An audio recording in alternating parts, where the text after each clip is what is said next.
It's an honor to introduce our next speaker, Squadron Leader Delshad Master, a multifaceted powerhouse and a torchbearer for positive transformation.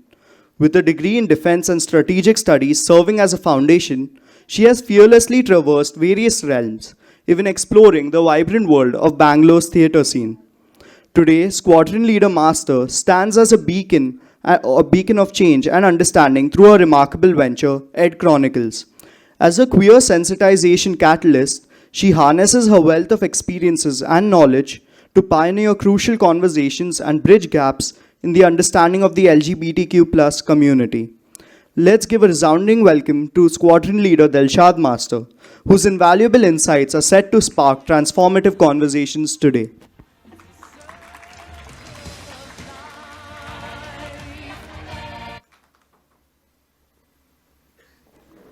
Thank you. Allow me to take you on a journey. On this journey, I request you to close your eyes, take a few deep breaths, and stay with me as we traverse this particular crossroad.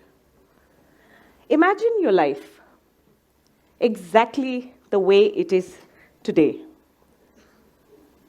Imagine everything in it to be the same, except for one little condition.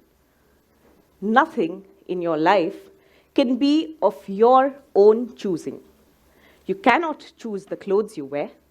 You cannot choose how you accessorize. You cannot choose how you choose to have your hair. You cannot even choose the color of the clothes you wear. You cannot choose which school you go to, which college you go to, or which degree you pursue. Needless to say, you cannot choose to fall in love or choose a life partner for yourself. How does that feel? Stifling? Choking?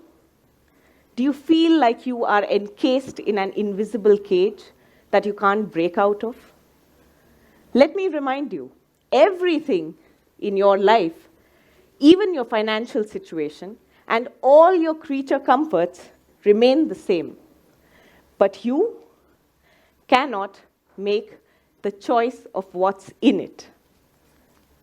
Stay with this feeling for a couple of moments more. Feel the suffocation and the choking. Reflect on it now and probably even later. When you're ready, open your eyes and come back.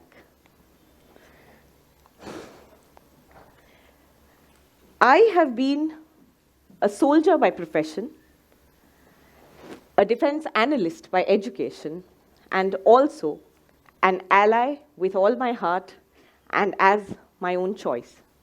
I have traversed difficult crossroads in life, some for study, some for work, some for career, and even for love. I have been able to traverse these crossroads fairly easily because I was not burdened with choices that were thrust upon me. The decisions became easier. This is because I belong to a privileged majority called the cis-het majority, the cisgendered heterosexual population of the world. Many among us are not that privileged. They do not belong to that section of society which gets to make its own choices.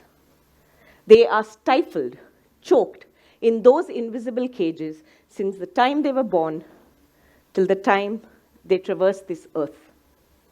That is the LGBTQI community or the queer community. Queer, as the dictionary would tell us, means strange or odd, different, but in a weird kind of way.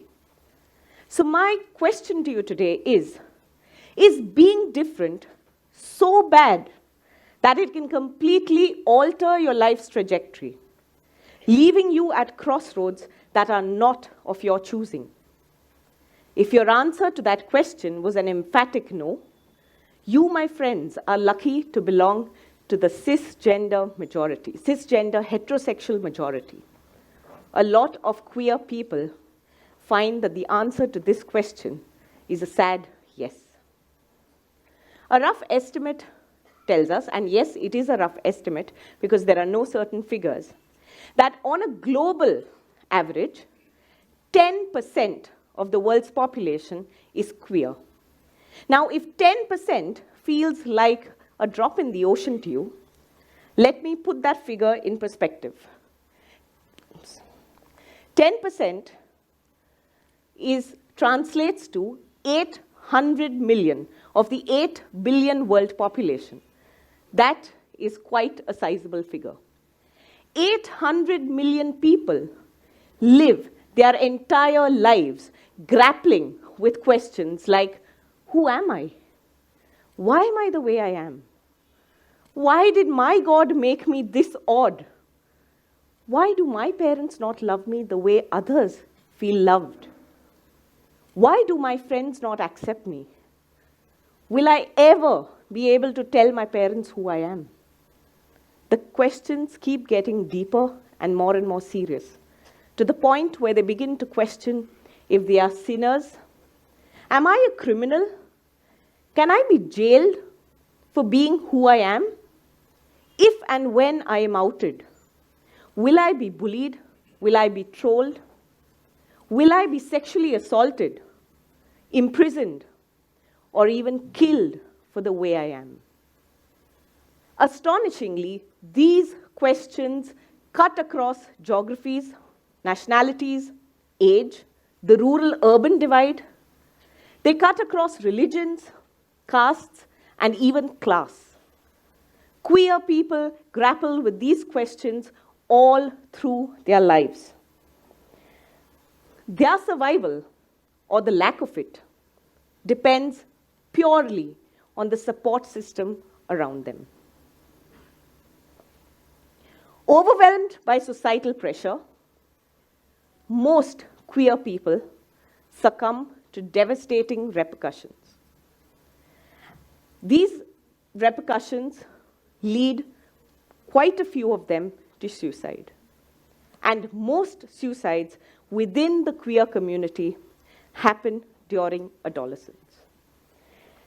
Now, if this sounds really scary to all the parents and the adults sitting here, let me tell you and let me explain it to you. What exactly do we mean when we talk of the adolescent brain? Sarah Jane Blakemore, a professor of psychology and the leader of the Cognitive Neuroscience Group UK, defines adolescence as the period when a person begins to experience physical, biological, hormonal changes at puberty, up to the point where the person attains a social independent status in society, which means that, as previously thought by us, adolescence does not end at 19. Sometimes it can go on right up to your mid-20s, or in a few cases, even up to the age of 30. That's the life period we are talking about when we speak of adolescence. Now, what happens during this period, apart from the bodily changes that are clearly visible? The brain undergoes some sort of a rejig. It breaks down and it rebuilds the connections that were previously existing. It is somewhat akin to a child losing its milk teeth and regrowing a permanent set. Just that this change is happening invisibly inside an adolescent's head, but rest assured, it is happening and at a very rapid speed. Now, because of this restructuring that your gray cells are going through, your power of perceiving fear, understanding threat, or making decisions is grossly diminished. It is also the time when not only your brain is rebuilding itself, but your relationships are also getting redefined. You look less at the grown-ups or the adults in your life, and you look more towards people that you wish to belong to, the groups that you wish to belong to. people your age, your peers. Now, all of us have been through a certain period where we have faced turmoil with our own self-identity, our own self-worth. All of us here have gone through adolescence. Imagine what a difficult period it was. Now, compound the fact that for a queer adolescent, it gets doubled. A queer adolescent goes through the entire phase of adolescence with much more trauma than regular cis-het individuals.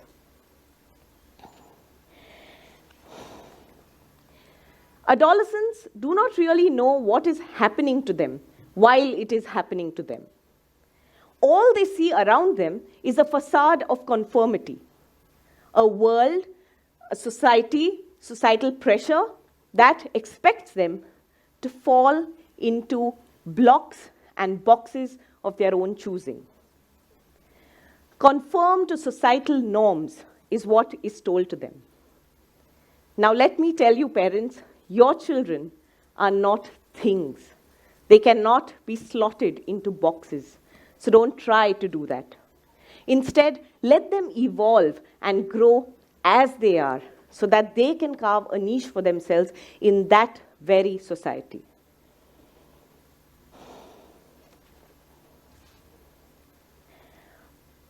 If we do not allow them to do this, if we do not allow them to explore themselves, it can lead to really disastrous consequences.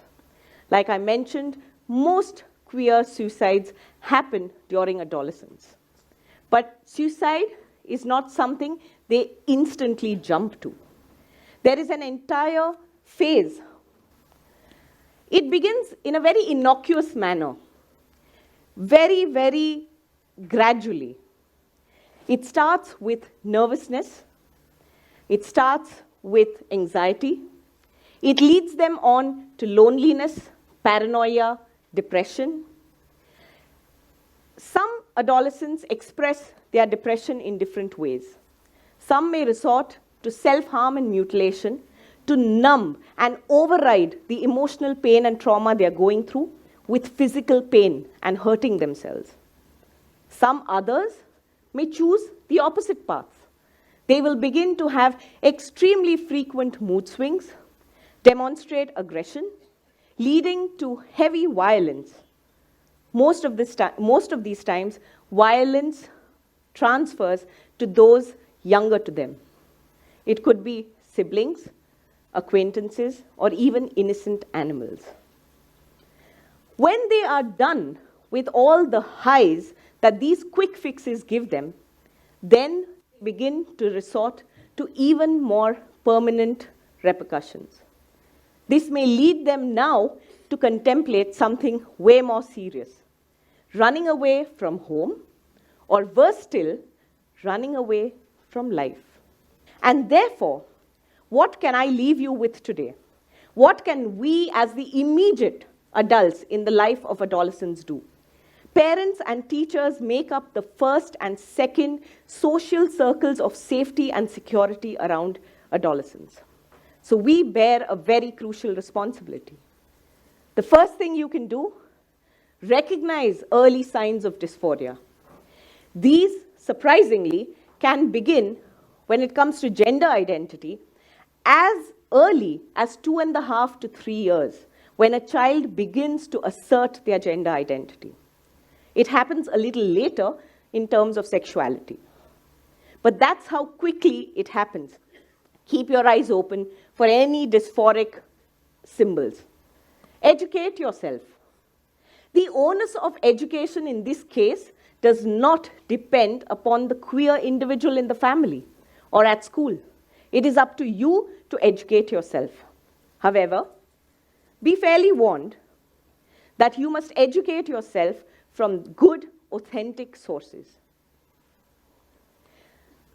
This one, all of us would have heard of at some point in time or the other. Keep the channels of communication open. We take that to mean, I speak, you listen, and that's it. That's not the way communication should be. It has to be a two-way street. You may be the parent, and the child may be much younger, but you need to both speak and listen to your child. And when you listen mindfully and believe your child. That is very important as part of the communication that happens in the life of a queer individual. Believe that what is happening to that child is very, very real. It is not a trend, it is not a fad. Now, how many of us feel that of late, a lot of social media, OTT platforms, films, series, documentaries have turned up about queer people? A lot of us feel, right, that suddenly there has been a huge propagation of queers in the media. How many of us cisgendered heterosexual people have been converted by this influx of queers in the media? Have we felt suddenly homosexual? No, right? If we haven't gotten converted by all these introductions of queer people in the media, why do you feel that queer people have got it from social media? It does not happen that way. There is no cure to what is not a disease. It is not an illness, and therefore there is no cure. Do not rush to medical or religious quacks who sell solutions, who sell conversion therapies for your child in order to make them normal again. It does not exist. Last but not the least, remember that you, parents, teachers, you are your child's society. Do not hide your own prejudices and biases under the camouflage of society and treat your child and expect your child to fall into norms that you pick for them. Remember those invisible cages that all of us went through? Imagine your child going through it now and for the rest of their life.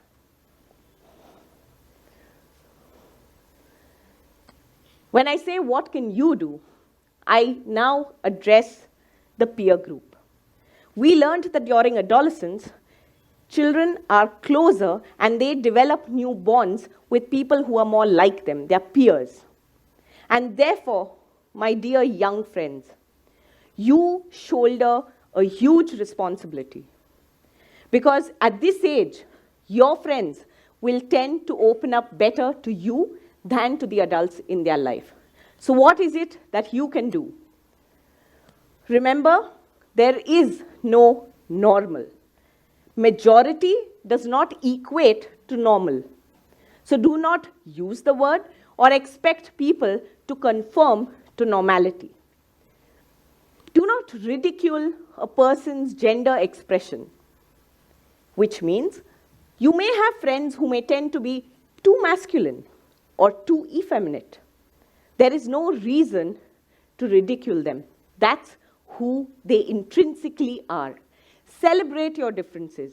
Revel in each other's uniqueness. Do not point it out or shame them for this.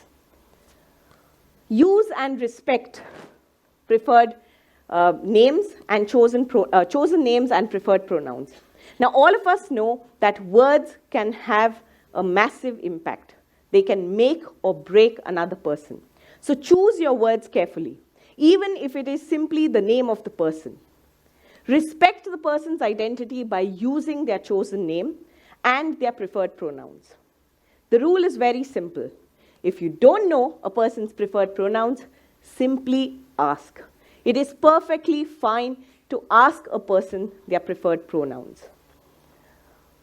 Remember that gender and sexuality are dynamic and fluid. If you have once declared your gender or sexuality, it is not writ in stone. You are free to evolve, you are free to experiment, question, all through your life. It can be different all through your life. So do not feel boxed into one identity if that's what you have announced at this stage in your life. Feel free to change it later on as well. And most importantly, for you young adolescents, spot early signs of change in behavior of your friends. It could be a lot of nervousness, a lot of anxiety, people veering towards depression, or angry spells of violence. Let me help you here with a few helplines. Feel free to take a picture. Feel free to keep these with you. Spot the differences when they happen. And if you do not wish to tell your adults, please use these helplines that can help you and your queer friend. Remember, when all of us grown-ups fail you, you are the one left bearing that mantle. You will be the friend who will lend a shoulder to cry on, who will lend a sympathetic ear, and who will stand like a rock for their queer friend, defending them, be it in their presence or even in their absence. Lastly, please remember that you are the last straw that your desperate friend clutches at and survives. Or you, with your words and actions, could be that last straw which breaks their back. Which straw will you choose to be? These crossroads are yours to traverse. Thank you.